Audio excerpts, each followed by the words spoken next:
It's Guddu and আমরা চলে এসেছি একটা নতুন ব্লগ নিয়ে আমাদের স্কুলের সামনে।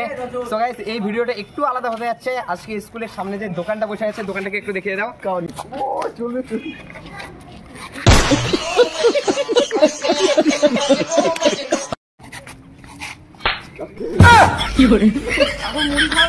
এখানে দেখতে পাচ্ছেন দোকানটা কত সুন্দর দোকান, কোটি টাকার মাল আছে এখানে। এখান থেকে গোটা দোকানটা আমরা কিনে নেবো। বন্ধুরা দেখতে থাকো আজকে তপন যদি আজকে আমি না কামাইছি, আমার নামও গুড্ডু নয়, আজকে গোটা দোকান কিনে নেবো। শাবাশ বেটা।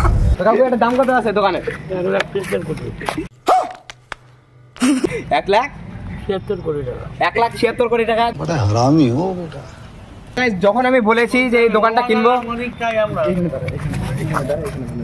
কাকে চাও?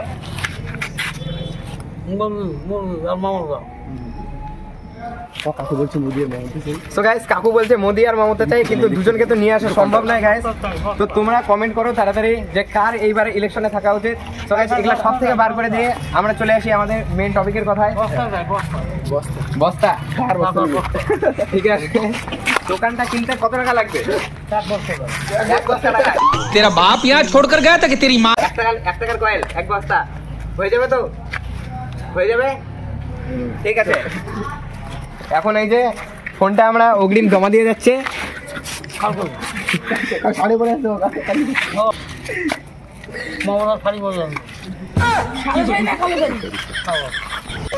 দেখতেই পেলেন আমরা একটা বড় দোকান থেকে ঘুরে চলে এসেছি। তো যেমনটাকে কথা 1 বস্তা টাকা লাগবে গাইস। তোমরা যদি আমাকে সাপোর্ট করো এই ভিডিওটাতে, যদি অনেকগুলো কমেন্ট করো, যদি 1K কমেন্ট আসে এই ভিডিওটাতে, তো গাইস এই পুরো স্কুলটা আমি কিনে নেবো। এই যে আমাদের স্কুল, তপনের বুকে এটা হচ্ছে আমার চ্যালেঞ্জ, গোটা স্কুলটাকে কিনে নেওয়া। তো গাইস অনেকগুলো নিয়ে আছে, ওদিকে আর যাওয়া যাচ্ছে না। ঠিক আছে ভিডিওটা এখানে অফ থাকলো। আর যারা যারা নতুন আছো চ্যানেলটাকে সাবস্ক্রাইব করে নাও এবং পাশে থাকা বেল আইকনটাকে ক্লিক করে দাও। তো দেখা হচ্ছে এর পরের ভিডিওতে, ততক্ষণের জন্য বাই।